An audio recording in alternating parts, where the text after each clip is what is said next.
Good morning to everyone. Thanks for joining us. We're going to have some wonderful playing, presenting the woodwind chamber repertoire. I thought you did a wonderful performance here, and it started already the way you came to the stage and your friendly introduction. I think that's bringing us closer, and it's a little simple thing that we can always think of, so well done on that. It was a beautiful performance. I understand that Tara O'Connor had coached you on one of these sessions, and I think it would be just nice to remember how the piece came about in the 1950s. I don't know whether she read this little letter for you, but maybe I can share it with you. In the 1950s, there was a concert with the New York Woodwind Quintet, of which John Barrows, the horn player, was a member. And I myself started playing the horn in the States when I was a little kid living in Madison, Wisconsin, and that's where Professor Barrows was teaching the horn, so I have a little bit of a connection, although I never met him in person.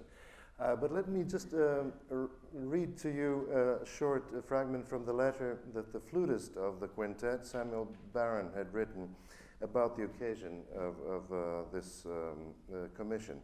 In the summer of 1955, the New York Woodwind Quintet played a concert in Blue Hill, Maine. It was a Sunday afternoon and a very quiet, sunny and summery day. Unbeknownst to us, Samuel Barber came to this concert. A few days later, he called John Barrows in New York. Barber knew personally only Barrows of the five of us. He had a strange request to make. Could we invite him to a rehearsal of the New York Woodwind Quintet so that he might get used to the sounds of a woodwind quintet, because he was thinking that he might write a piece for us. Needless to say, we invited him.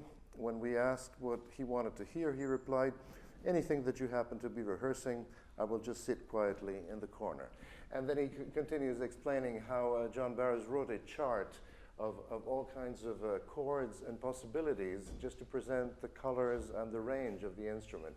So he would write all the notes from the lowest range of the horn and bassoon to the highest of the clarinet and the high woodwinds, and then what they could play together, what they could play in the same octave, and so on. It became a large chart about 5 feet high, like that. And indeed, Barber did use some of these things. And I think there's, if you look at number 23, rehearsal 23, that's right. So that will be one of the sections from 23 to 24, which Barber had used as John Barrows had presented it on the charts. And in fact, he says that those would be the chords with the uncomfortable notes on the instruments. So if it feels uncomfortable, then he got his point, yeah? And he said that those chords sometimes had more character than the ones that sound easy and well written for the ensemble. Great. Let's maybe go just into one or two little details here. Maybe starting from the back.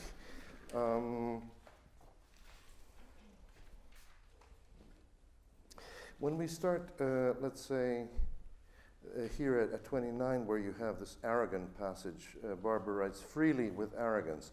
I think we can play it out more arrogantly. Okay, you're not an arrogant person, so we have to act it out. But let's try and do that. Maybe is 29 a good place to start? And do take your time, make space for yourself, and present somebody who you're not, but in music, okay?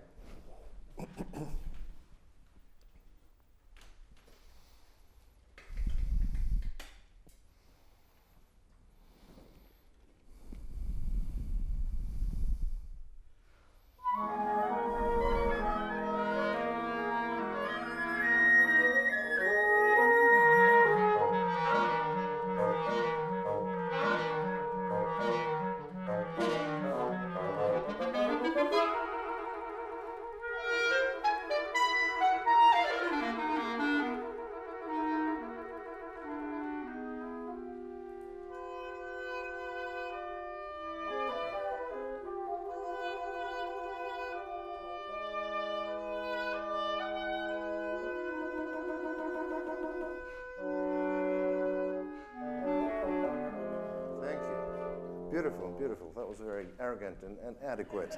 Thank you.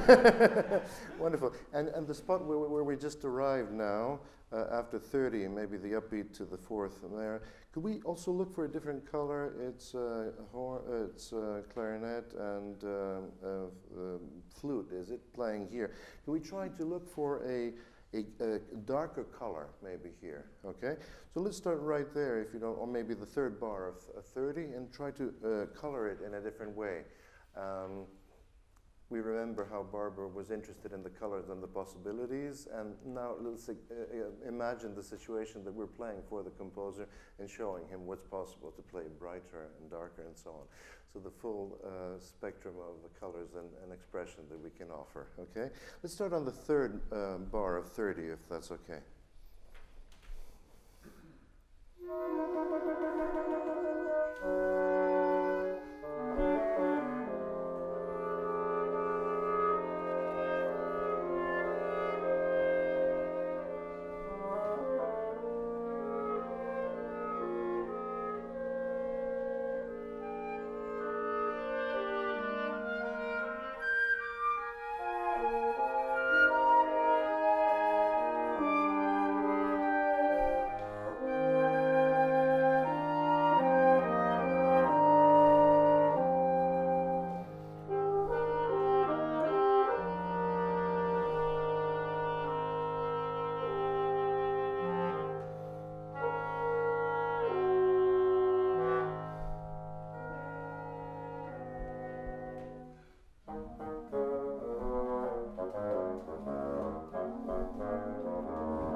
And that's the funny ending with a sense of humor where the music just kind of evaporates and you just ask yourself, was it just all a summer dream or did it really happen?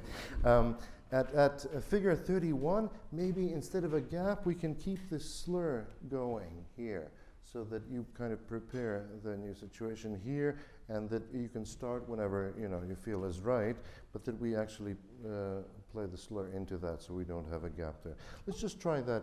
Maybe, how about 4 bars before 31? Would that be okay?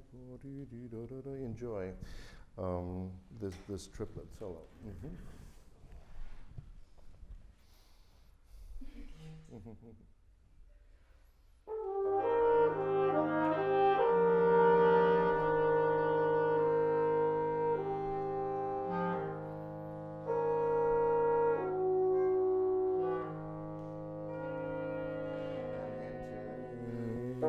That's right. Okay, so you just tie it over there. Good. And once I was told by a colleague, an oboe player, that this lies low on the oboe, so that they would prefer if we give a little bit less. So I think that's a friendly piece of advice that we can apply. We did a good job there. Excellent. And then going back, sometimes we move together dynamic-wise and of course in tempo, and sometimes there's like overlapping when somebody finishes and the other one, for instance, before 23. It'll be the clarinet that plays with a crescendo up to 23, and then the oboe actually backs off, and maybe we can hear a little bit more of that. So where would a good place to start be? Maybe let's start at 22 for balance. Also, let's keep the 3 instruments in pianissimo a little softer and give more space to the solo in mezzo forte and the oboe.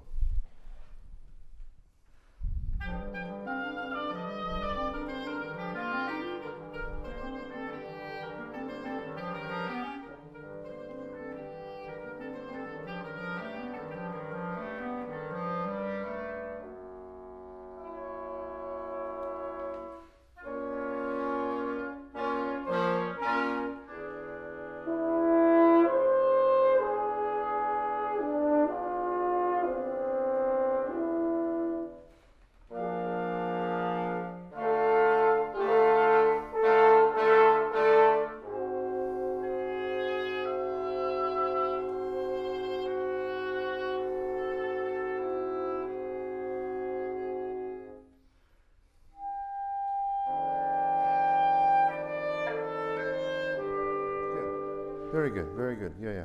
So we have an rallentando there, and I was wondering whether we can take a little bit more space as we prepare the next tempo. Maybe you can spread it out a little bit. You did a good job on this passage that we were talking about, the 23. Maybe we can make it even more quasi-recitativo, so try to imagine speaking more than singing on that passage. And then with our little solos, we have total freedom. You can really take your time and play out of tempo, just enjoy, present the beauty of the sound. We have the most beautiful instrument anyway. No bias there. Okay, let's try 23, please, one more time, and let's try to speak more.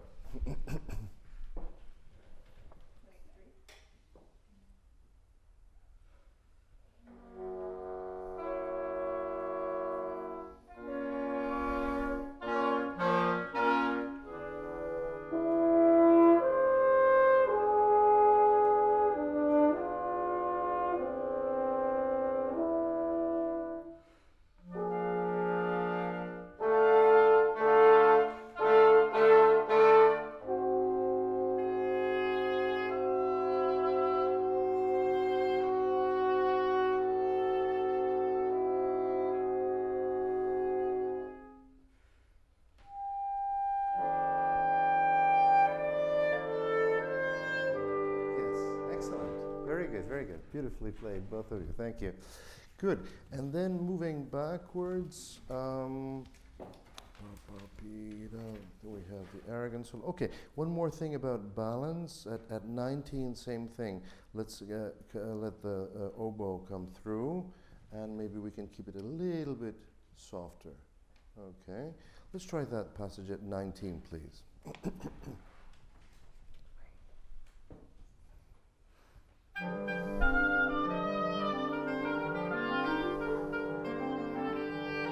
Okay, so I hear a lot of this fifth here. Maybe we can make it even softer. You're present there, they know you're there, but give them a little bit more space so we don't try and outplay each other. Yeah, let's just take a half step back in bassoon and horn.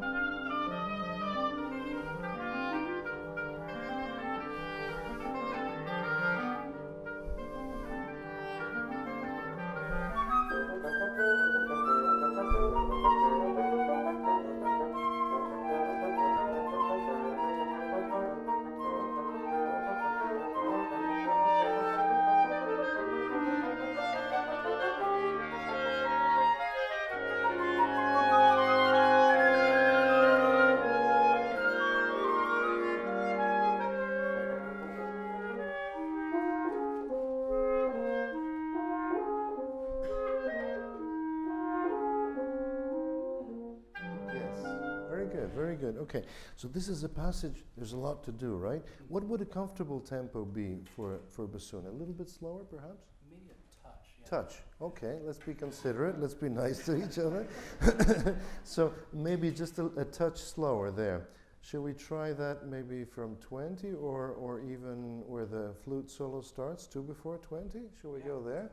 Maybe the 3 16th notes upbeat into the second bar before 20.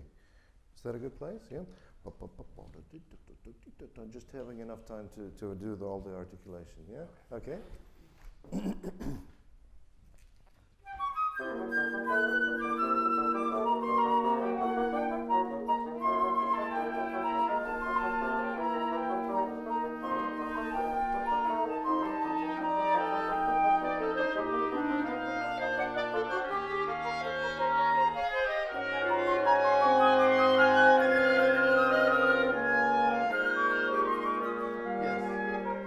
Very good. Now maybe we can create even more contrast so that your flute solo flies and you don't even think about rhythm and metrum and all these things, and you provide the background and it's nice and steady. But you can phrase even longer, so think larger units and going further. Show the direction where we're going, okay? And you'll be the busy one here, okay? So that we don't do the same thing but rather different things, okay?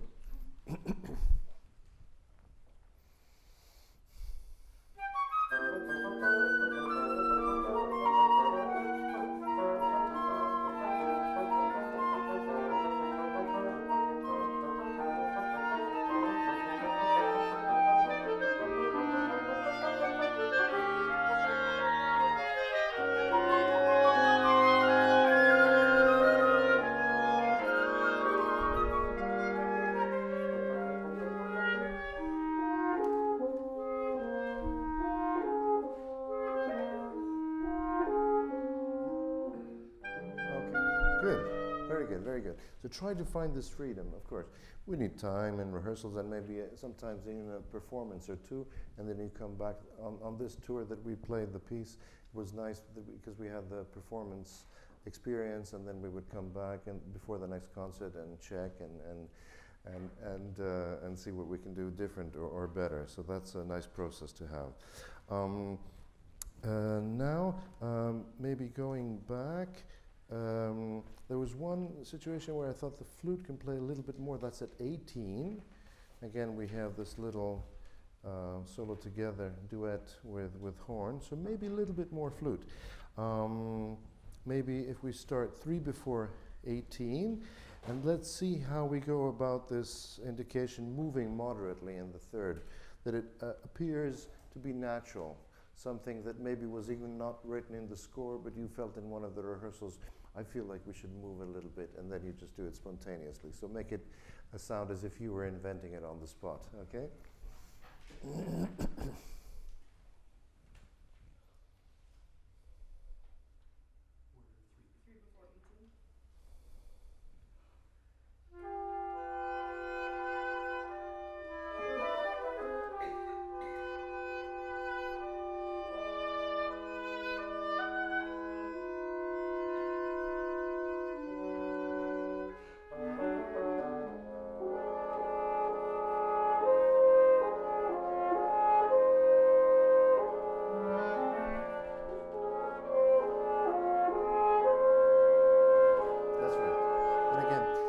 This lies higher in the range of the horn. It would be nice to have more support. So take a big breath as you play together, and then maybe sound like two of the same instrument. Let's start right on 18 with your upbeat together. Okay.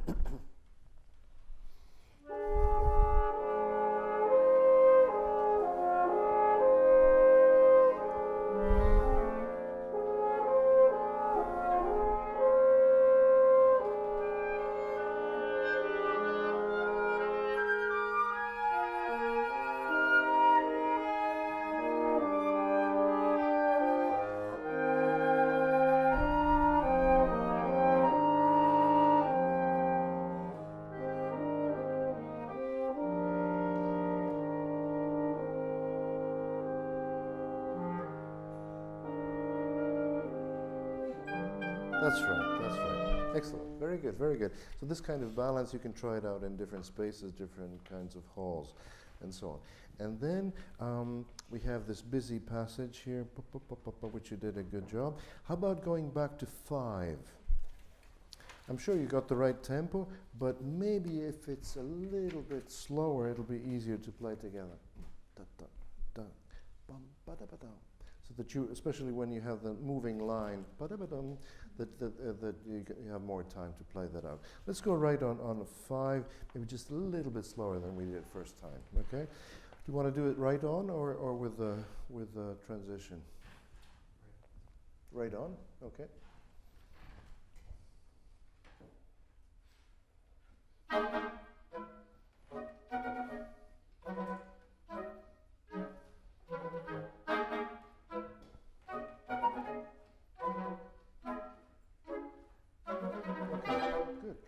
Together, I feel that we have even more time for the triplet, for the 16th triplet than we are taking now. Bum, bum, bum, ba-ba-da-bum, bum, bum, bum, bum. Let's try it one more time, and do take enough time for the triplet. Nobody's late. Trust each other and enjoy.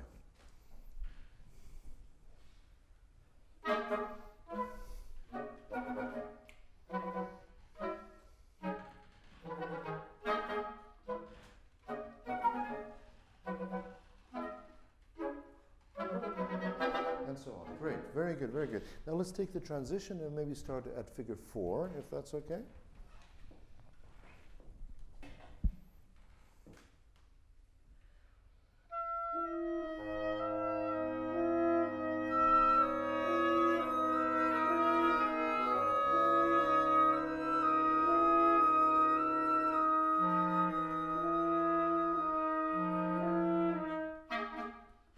Okay. It's a 5/4. We'll do it just one more time. Yeah, just one more time. Okay, from 4, please.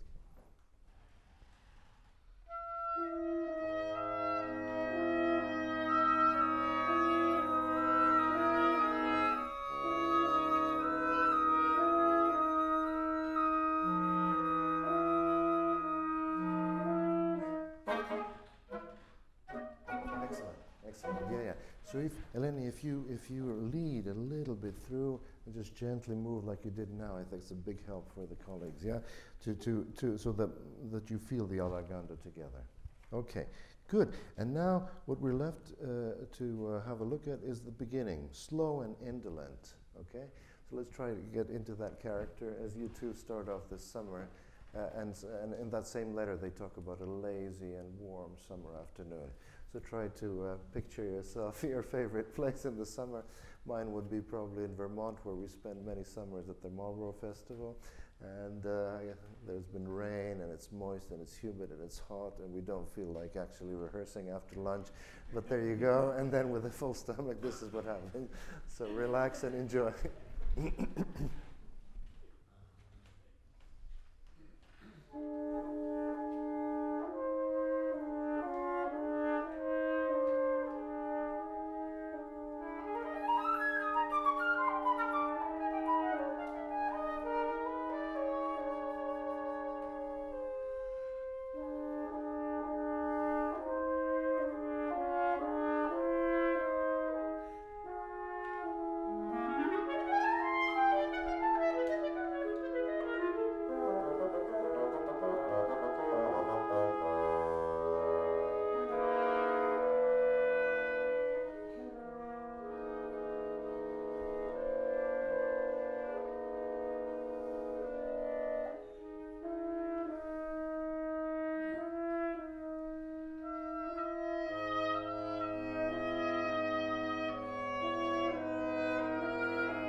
Great, beautiful playing.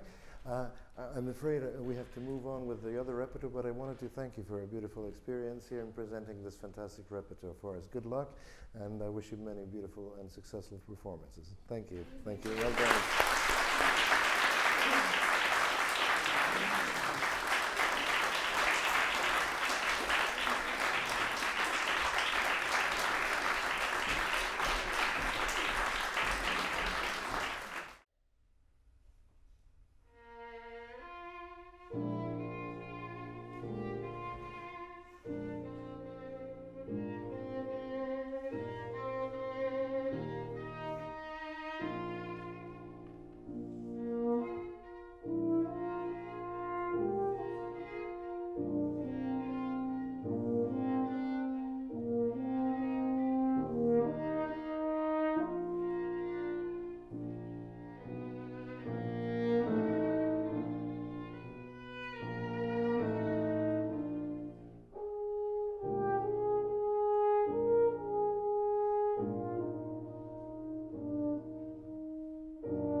Thank you for your performance.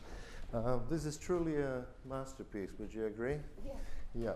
So why is it a masterpiece? What's so special about this piece? Well, there aren't too many trios written for this combination. Later on, inspired by Brahms, indeed, Ligeti wrote another trio, and John Harbison, the American composer, some others as well. But this remains very special in our repertoire.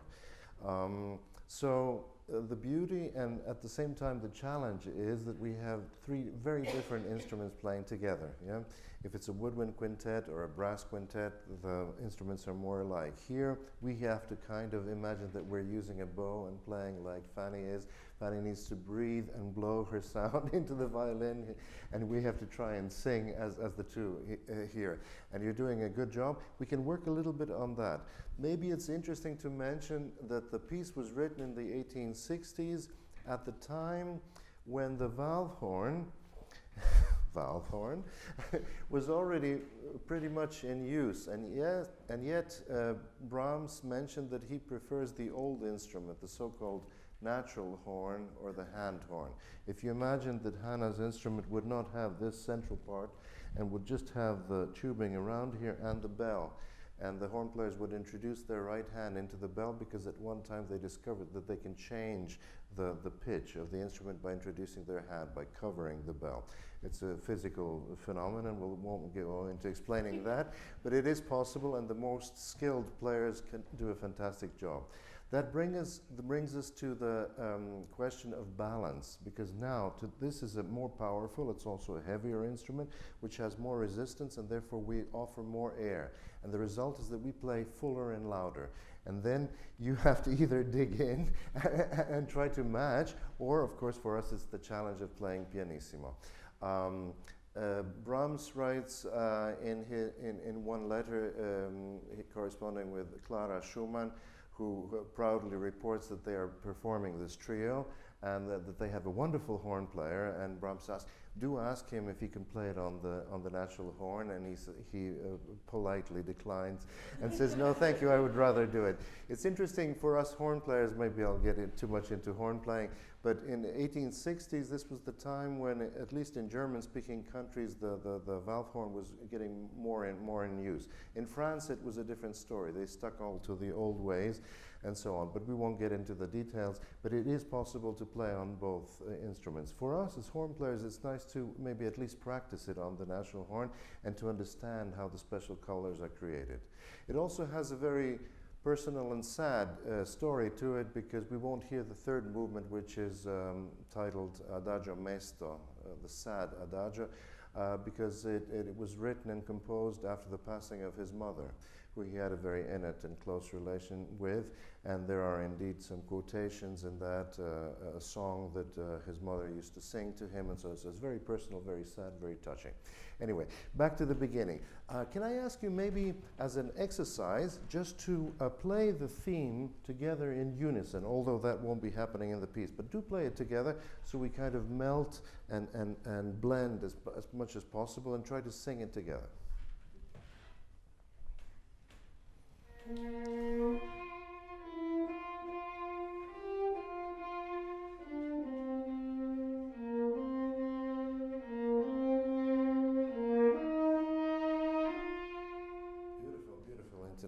And you really played it as one.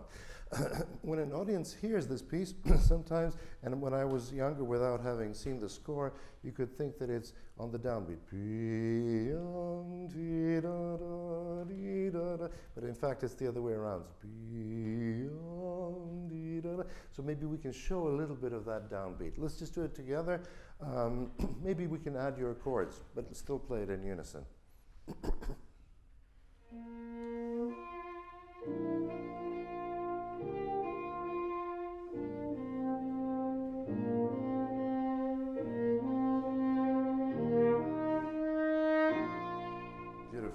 And now, Fanny, it's your turn to do this on your own.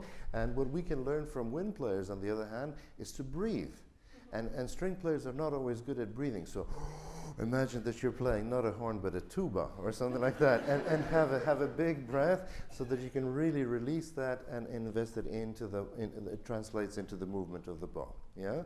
So take a nice, concentrate on the breathing, not on the playing, but just on the breathing. Okay? Let's do that.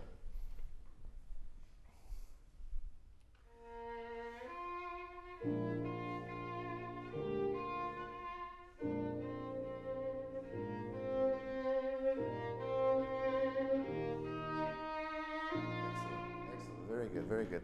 I think the breathing always helps. The other story goes that Brahms told in a letter to a friend of his that he was walking through the Black Forest because this was composed in Baden-Baden, and all of a sudden he came to his place with a beautiful view, and this theme just came to him like that. So I don't know how big or how fat Brahms was at that time, but imagine Mr. Brahms walking in the in the woods and then this occurring to him. Yeah, so a little bit more width. It does sound sometimes a little bit like an old piece because it's not marked allegro, so it's not the typical energetic allegro to begin. He chooses a slow movement, and maybe he thinks of the old Sonata da Chiesa, so the form is slow, fast, slow, fast. It's not the energetic allegro that catches everybody's attention immediately, okay? So there is width and, yeah, it's broad, yeah.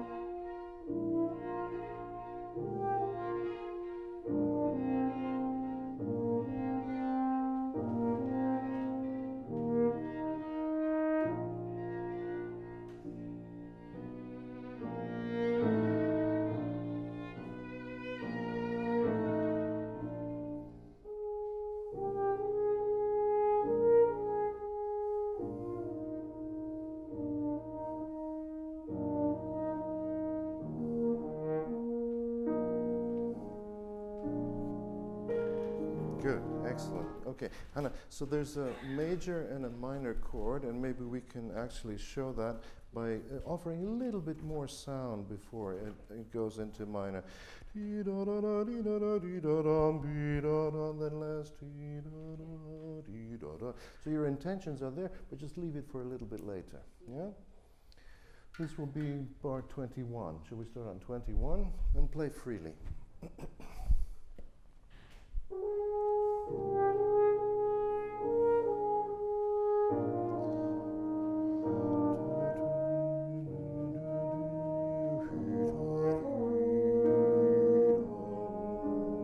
And then sunny weather.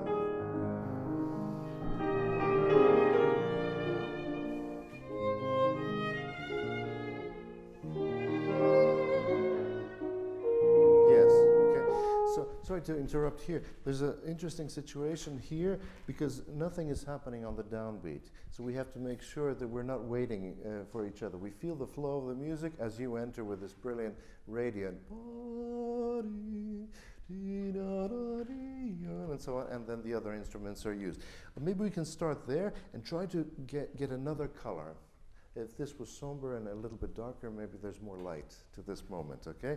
You know where this place is. Yes, thank you.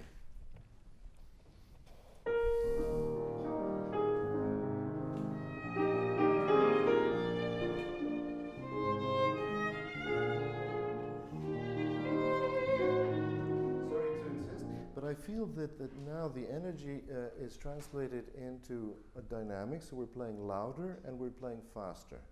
So if we try to do the same thing in the piano and in the slower and yet find the right color, yeah, I'm sure we can do it, so let's try.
then we have the transition into the poco più animato.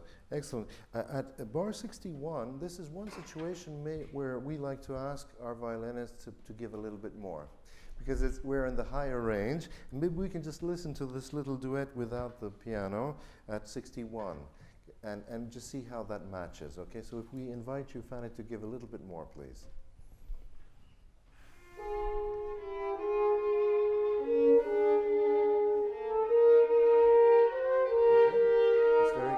Very good. And let's try it now and fill the eighth notes. Sing them through and take time.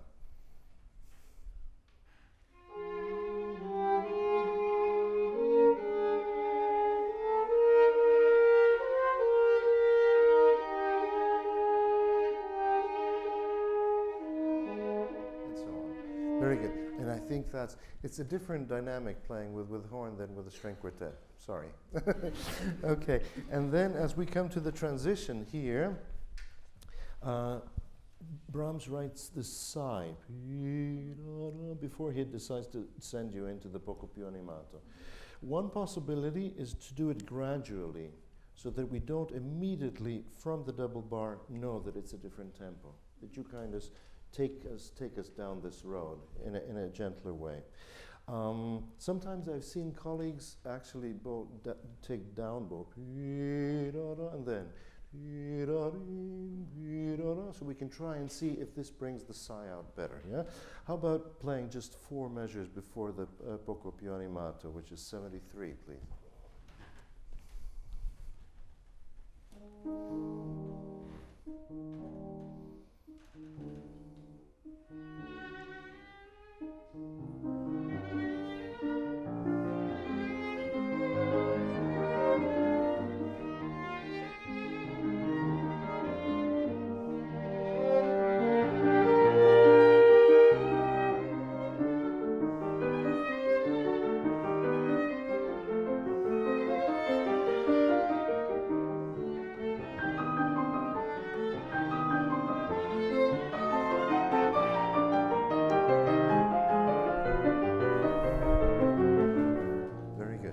Beautiful. Okay, and here, because Brahms' piano is his instrument indeed, so we have this. Try to imagine that you are playing the orchestra part, and I would imagine your left hand here as pizzicati.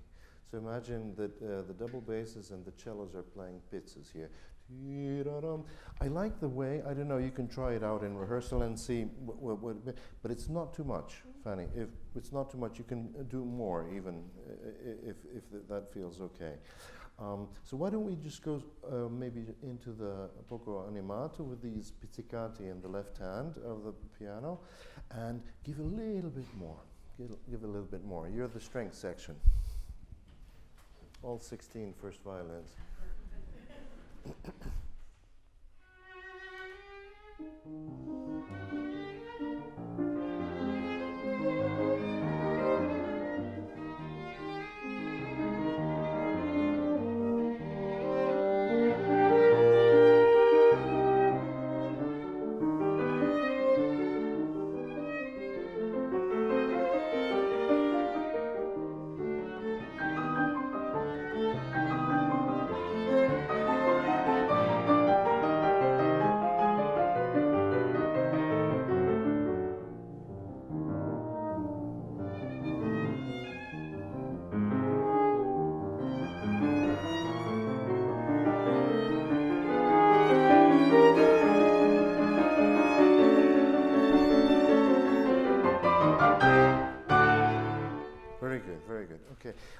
Let's go back to 95, maybe play this with violin and horn only, so that it sounds as if it were one melody with 2 colors.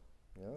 But you're playing the same thing, not 2 different things. So let's try 95 right on without the piano, please.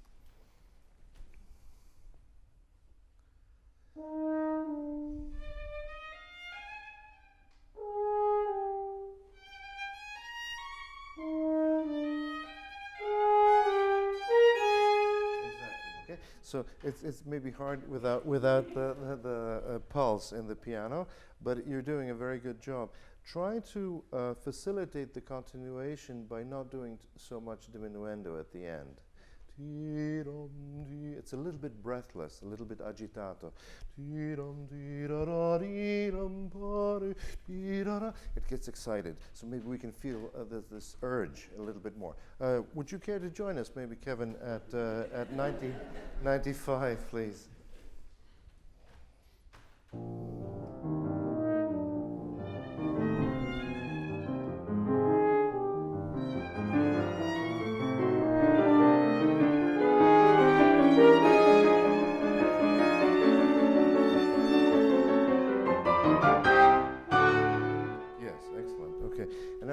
Playing this piece once with a fantastic pianist, and he suggested yum yum. Again, imagine you're playing in an orchestra, and a Brahmsian orchestra, sometimes depending on where they play and what their tradition is, takes time. In Vienna they do yum yum. So imagine the weight of the whole orchestra needing to do one one. Okay, maybe just one more time and then we'll continue, but from the same place, please, at 95.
I liked how you played it, the theme again, presented it 2 against 3, so we have to be aware and then spread the 8th notes. Now, Brahms writes dolce, sweet, at 139. So how can we make a sweeter sound there? Imagine that you are singing a lullaby to your niece or to any baby that you're carrying. So we want to make it maybe softer or so. In that case, present the theme a little fuller, and then when you join forces for the dolce, make it especially sweet, especially nice. You don't want to wake them up. Yeah. Let's try the tempo primo, the upbeat to the tempo primo, please, and then just spread the 8th notes that we really feel the 2 against 3 that you're doing your own thing.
beautiful to hear you play freer and freer all the time. Now you got to know the space and you respond to it, so it's beautiful.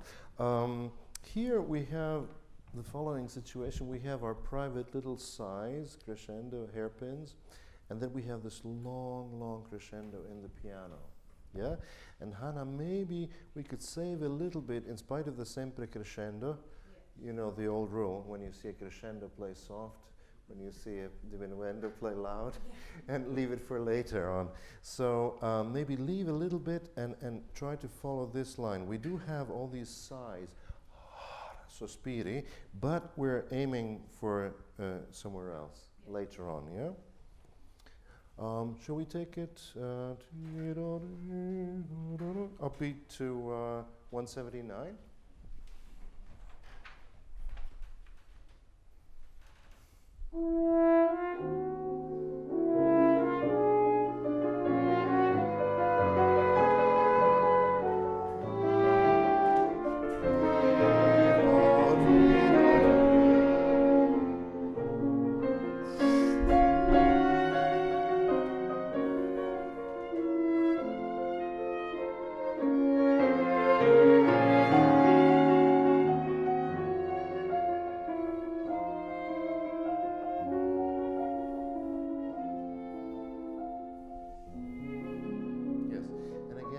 When you see the piano at 92, play it fuller.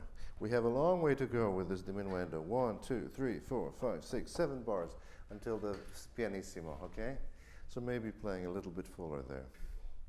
How about starting on the sforzato, or maybe one before, 184, please.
How do you feel about this situation? Do you want to make the crescendo past the piano and then return to the piano at 220?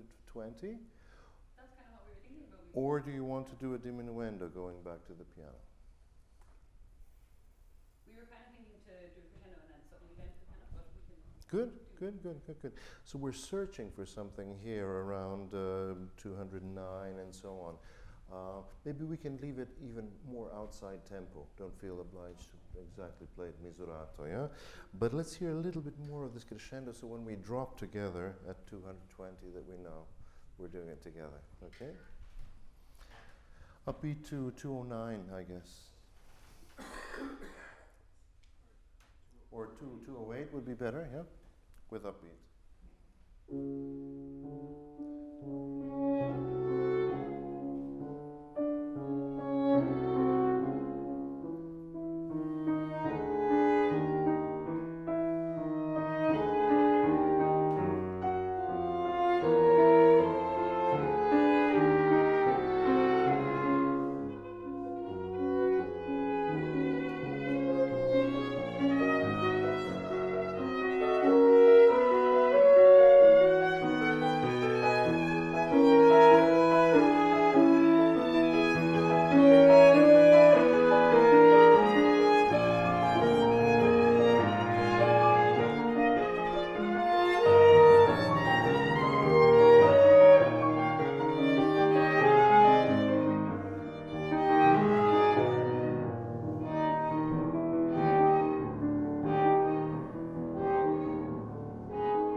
good. Beautiful, passionate playing there at 234. Thank you so much. I was just going to invite you to play that as the Brahms Violin Concerto, and you did. Fantastic. Great. Now, when we come to the espressivo here, Fanny, could you maybe show us more the dissonance, the rub, how uncomfortable that feels, the seventh. Pitam. Can you just show us, just for a second, how ugly that can sound? Yes. Yeah, and even more, it still sounds too pretty. Yata, yata, yes, tada, so that we feel uncomfortable with it. Okay, let's do that together. Right on the espressivo, 245, please, 245.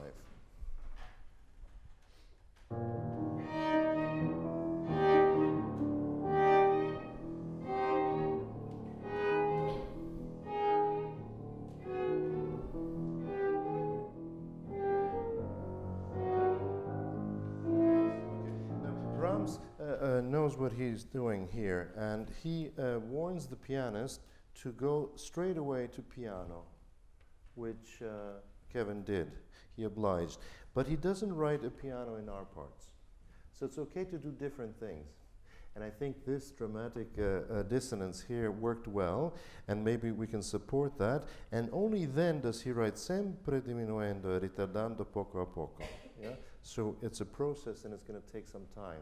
So stay more present there, and maybe we can show more of the line in the left hand only, in spite of the piano. Okay? Just one more time, please.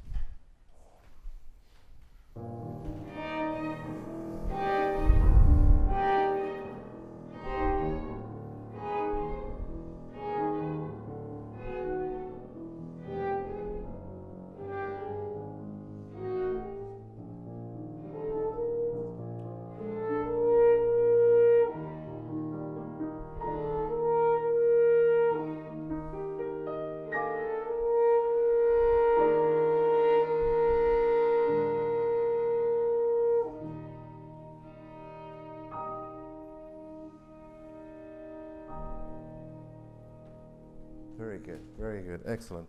Just one last thing, Kevin, as we have this busy part, we were really playing piano, but let's make this even more turbulent in spite of the piano until we reach the cadence. And that is a signal then Hannah will sing, and she'll make her ti-da-ti, or her last attempt at that, yeah? But here a little busier. Can we just hear maybe a couple of bars here before that without violin and maybe at 252, yeah? So make it sound busy in spite of the... And this is the cadence, okay? So we'll... And then maybe spreading the triplets there as well. We'll have to finish, so this will be our last phrase, but let's do go back to 245, please.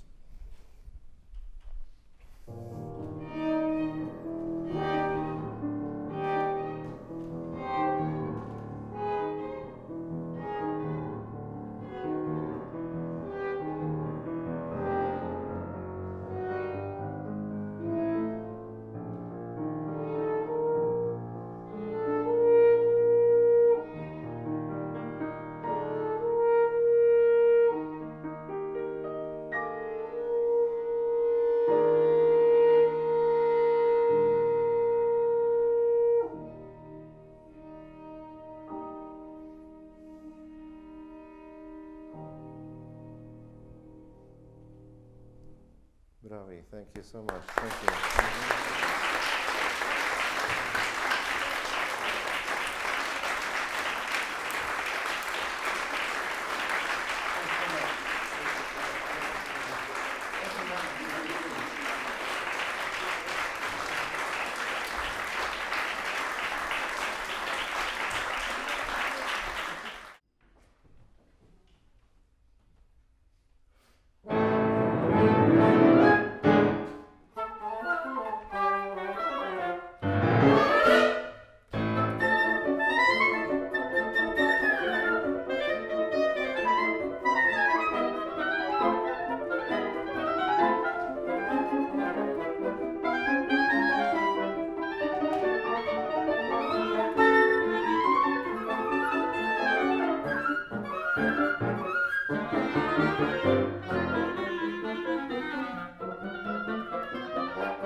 Beautiful, beautiful playing. Very good.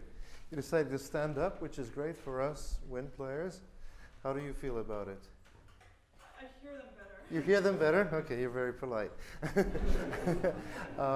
Good. Why is it better for us to stand? Well, like singers, I think the breathing works and the support works. If you decide to do that, and it sounds very good, you have a beautiful stage presence and it's entertaining. Allow yourself a smile when you take a bow because the music is so cheerful and so on. And then if you look do claim more personal space. So when you're playing, don't look as if it's in the military band, but do also check whether your arms are free. Also, if you want to, feel grounded, also that way, and also pay attention whether our chest is open, okay? Because this has a direct influence on the sound quality. Yeah. So maybe you can just open up and just check from time to time. You have good connection and contact between you. Also, but when it's time to play solo, then play out and be there. Yeah. We can work a little bit on balance. There are a couple of situations. Maybe one of them, if we start at the ending, one would be at 19, for instance, where the bassoon is playing mezzo forte subito and it stays piano subito in the piano. So let's hear more bassoon and less piano there. Okay? Can we start there, right on 19?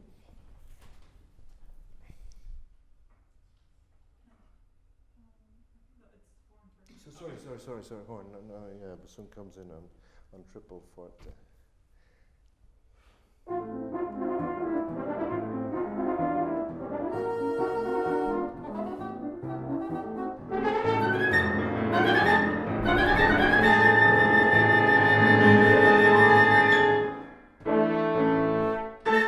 Yes, so every composer decides how he's going to use dynamic markings.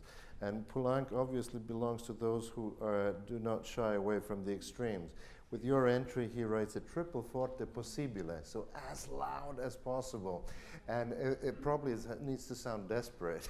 so don't be afraid of showing that extreme. Like Mahler writes 4 or 5 forte in the orchestra, so it can never be enough. Let's do that one more time, and then it may make it even more grotesque at the end.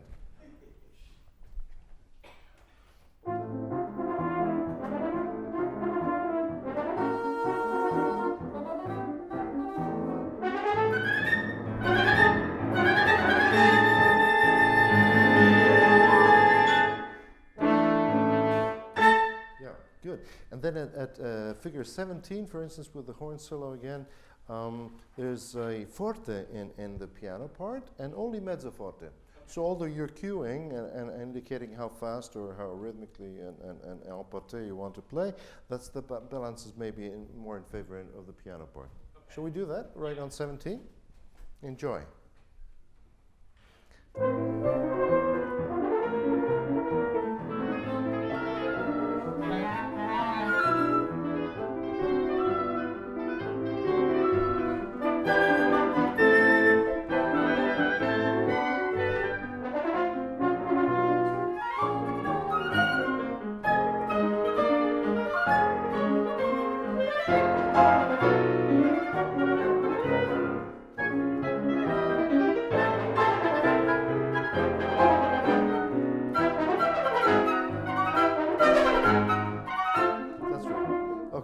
Continue there. So we talked about instruments, and since we are horn players, it's interesting to mention. So this was written in the 1930s in Paris, and the instrument, what kind of instrument do you think they would have played then in Paris in the 30s? Probably not more than a single B flat, or... What about the vowels?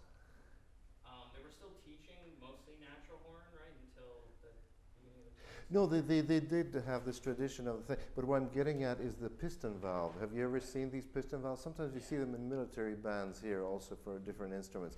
So it's a narrower bore, it's a smaller instrument, and the result is that it produces a lighter sound. So even if you play very loud, you're not overpowering the rest of the ensemble and the orchestra. But it gives it more of a brilliant sound rather than a powerful sound.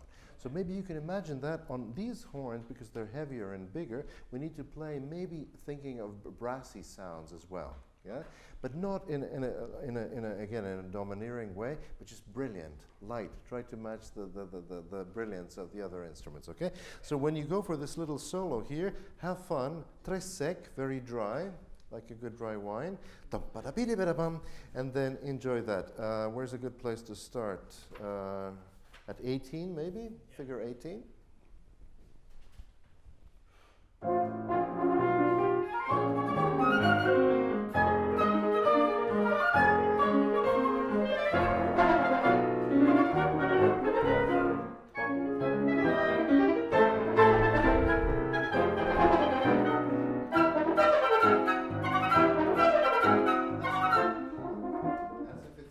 The easiest thing, and you did a very good job. Excellent. Okay, so if we imagine it that way, it's going to happen. And then again, for balance, we can drop more. This is after which figure is this? Talking about here. Do you have that? Yeah, a long way before the double. After 16. Beep, beep, beep, beep, ba da ba da ba, and then we drop down to mezzo forte. Do you know which one I'm talking about? Yeah. And then Poulenc actually bothers to write sec again, very dry. Chup, chup, chup, chup, chup, chup, chup, chup. And we kind of stayed loud, so let's leave piano a little bit more space there.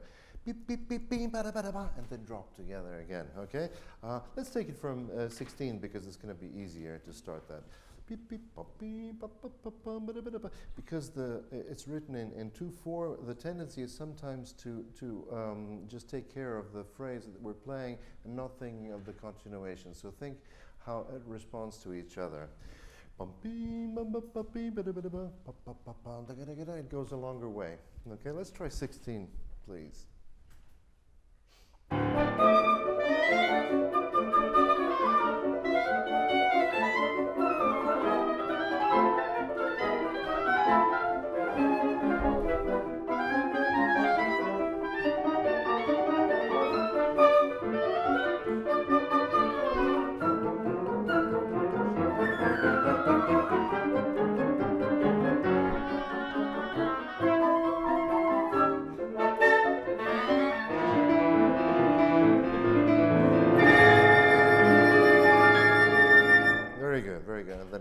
Continuation goes. That's very good balance. One more thing, maybe let's leave oboe a little bit more space. The second bar of 15, you have this kind of arabesque solo, which is marked piano. And sometimes we follow by intuition, but we should stay in our pianissimo. How about, is it a good place to start at 15, at figure 15? And then let's leave more space to the oboe, and then let's use our body to just project.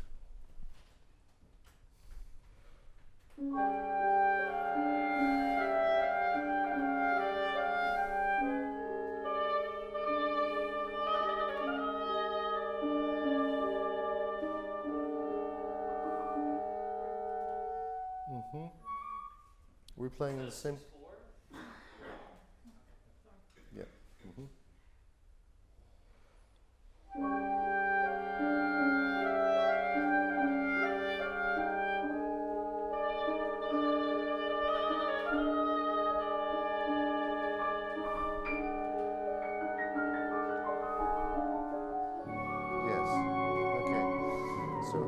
Here we encounter this other side of Poulenc. The one is the very merry and entertaining and loud one, and this is more melancholic, and so we can enjoy that as much, and maybe it'll be easier for us to get into that mode if we start a little bit earlier, but the balance was much better, thank you.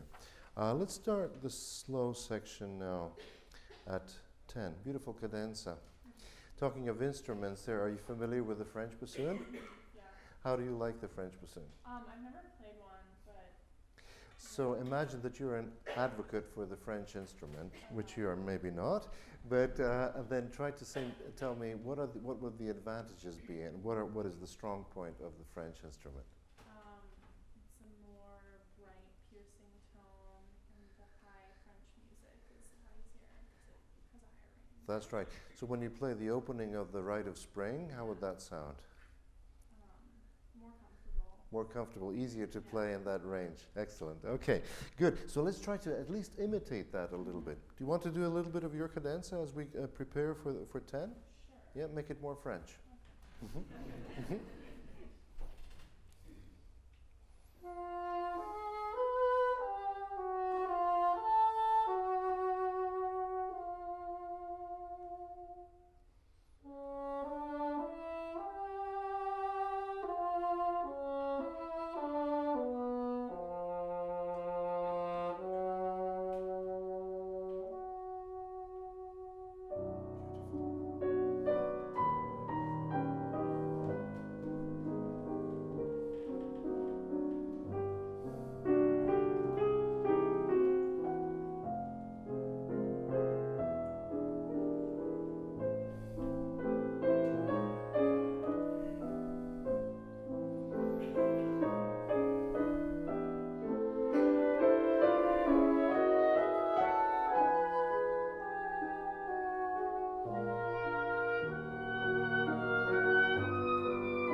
Let's move the tempo.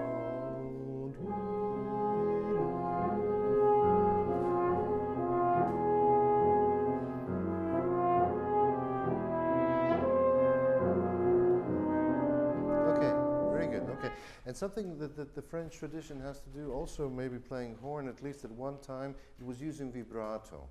How do you feel about vibrato? I like it. Good. Okay. So, what would you say? How would you describe? What does the vibrato do to the sound? All of our colleagues, maybe not so much on the clarinet, but all of our colleagues use vibrato. What does it do to the sound? Kind of lightens it up.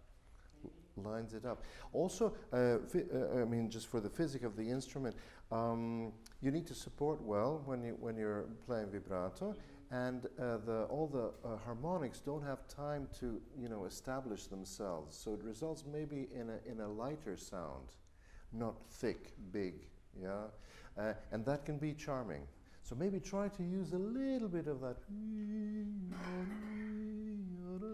so that it appears all of a sudden a color that one doesn't, immediately connect the French horn to, yeah? Okay, let's try that at 12, just a tiny touch. Très doux, very sweet.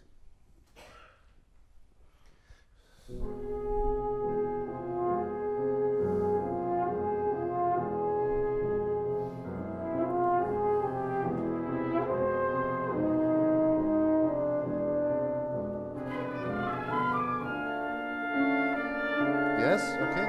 Now here we'll all need to leave a little bit more space for the clarinet. Let's really make the effort to come down and that you effortlessly come over with your solo. Right there, please.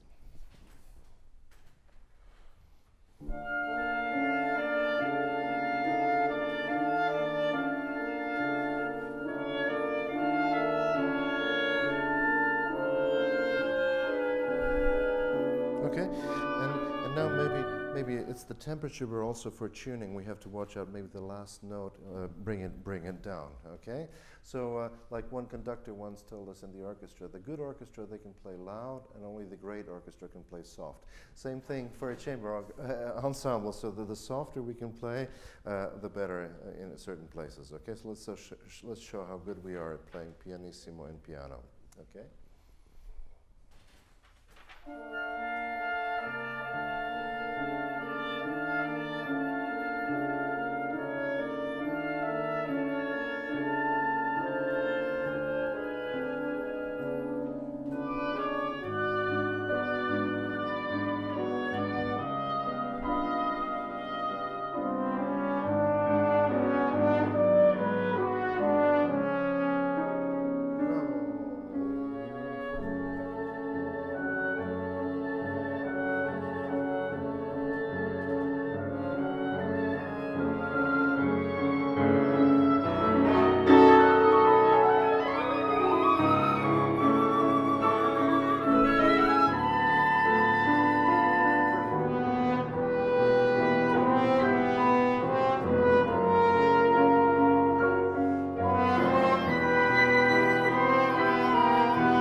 So this part can sound maybe even a little bit misterioso, where the bassoon and the horn entering with the sforzato and 4/4/15. Very good, excellent. So that's beautiful. Sometimes, if you feel that the tempo is dragging, do feel free to push it forward and stay in this mood, but not leaning back. Okay, good. Let's go back to the energetic beginning, please. Très vite et emporté. Okay.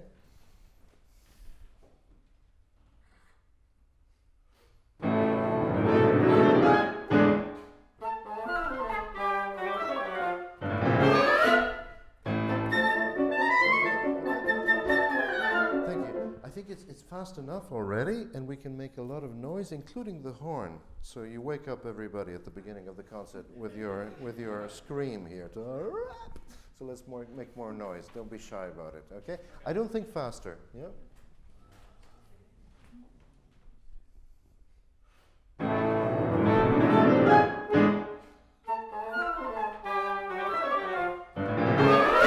Yeah. That's right. Yeah, the scream was great. Do you need more time to play it loud? Or, I mean, I know you can do it. Yes. How much pedal, or little pedal? Can we hear the winds once without the piano, please? Yeah?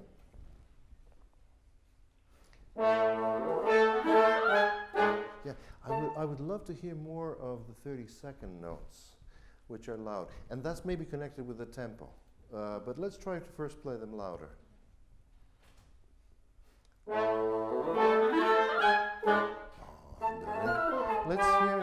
Let's hear the piano part once without the winds.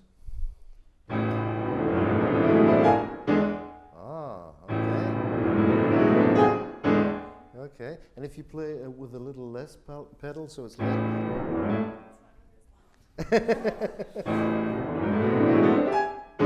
I actually like that one because it's less muddy, don't you think? Huh? Yeah. Okay, let's do it together and find the best.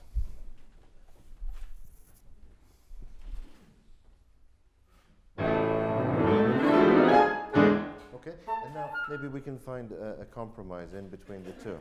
I don't know how you do that with your pedal, but you have your tricks there. You know how to do it, okay? Okay, so not faster, but louder through the fast notes, okay?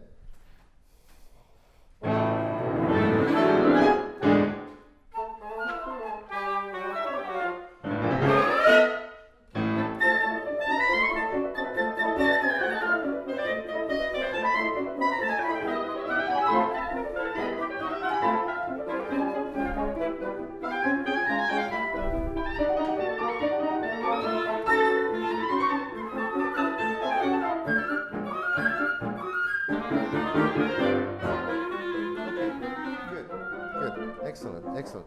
So it's energetic, it's exciting, it's entertaining, all of those things. Now could we just add a little bit of nonchalance to it? Okay, okay. And I'm not trying to make fun, but I think you'll maybe have more fun, and perhaps the audience also. So now we're showing everything we can do, and it's fantastic, but now just even effortless. Okay? Just one more time, sorry. And we don't have to do everything. Whoops. No, we might as well do the beat. Do you want to start at figure 1? Yeah, yeah, figure 1. Nonchalance.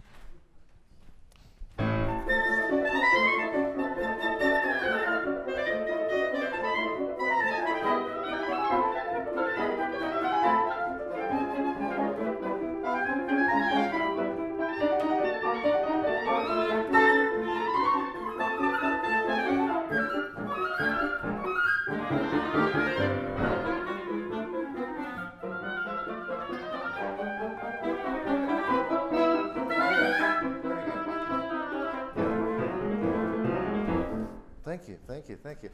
I like it. How do you feel playing that? It's just taking a little bit, less responsibility. I contribute my part, and I do it as good as I can, but that's about it, and the result is maybe that we're not overpowering or there's not too much. There are indeed parts where it's high energy and so on, and we can feel the enthusiasm that comes across. But this is also good, okay? Fine, good. Do you have any questions or passages that you'd like to work on, repeat, discuss, anything like that? No. The second movement? Yes, sure. Do we have a couple of movements left? 5 minutes. Okay. So let's offer something else. Just the beauty of the second movement, the duetti small. Sure. Why not? Let's enjoy that.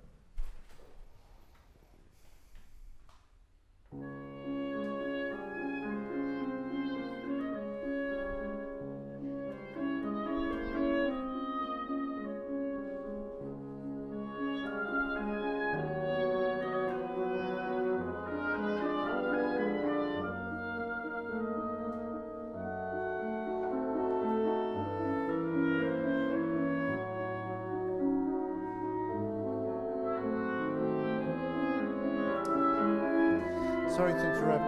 Yeah, sorry to interrupt, but the tempo is 60, so it's andantino. I feel that this is maybe almost too nostalgic. It's sad, but with a smile on your face. Okay, let's try that.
sorry to interrupt. I'm sorry to interrupt. But it gives us just an idea of what contrasting music we can find in Poulenc. I invite you to explore further the French repertoire. As you know, we were talking a little bit about tradition, about different styles of playing different instruments and so on. So at the end of the 19th century, they founded this Société, society for promoting chamber music for the winds, and pieces like Gounod was written, the Nonette, and many other pieces. So for this ensemble, we played this short piece by Jean Francais yesterday, which you can maybe have a look at, maybe if you're playing this and just have a short encore. Or also there's a beautiful piece by the French composer Albert Roussel, the Divertissement, which is very sweet, very beautiful, and subtle, and it's not a fast and loud piece, so I especially like it. And of course, there's Taffanel quintet and many things that you can do, and then you can combine this with the quintets by Mozart and Beethoven, so it's a very rich and beautiful repertoire, and since we are working together on promoting this repertoire, I think we can present it to the people. So thank you very much for your beautiful musicianship, and all the best of luck. Thank you so much.